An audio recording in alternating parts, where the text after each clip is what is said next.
श्री परमात्मने नमः। प्रिय मित्रों, मैं डॉक्टर कृष्णपाल त्रिपाठी आप सबका हार्दिक अभिनंदन करता हूँ।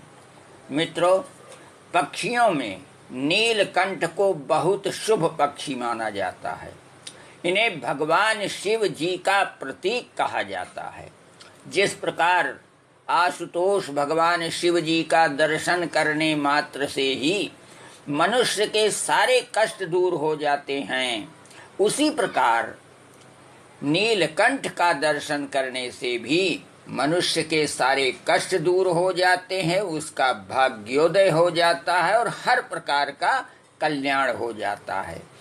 सामान्य रूप से तो किसी भी दिन नीलकंठ का दर्शन बड़ा ही शुभदायक माना जाता है, लेकिन दशहरा के दिन अर्थात जिसे आप विजयादशमी कहते हैं, आश्विन शुक्ल पक्ष दशमी के दिन यदि नीलकंठ का दर्शन किया जाए तो मनुष्य की समस्त कामनाएं पूर्ण हो जाती हैं।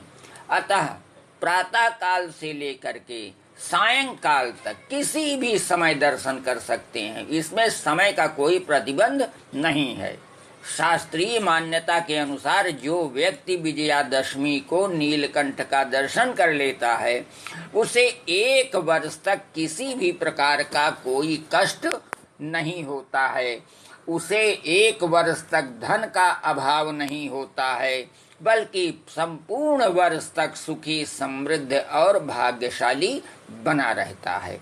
तो मित्रों, यदि ये सब बातें आपको अच्छी लग रही हों तो आप मेरे चैनल को सब्सक्राइब कीजिए। धन्यवाद। नमस्कार। ओम श्री परमा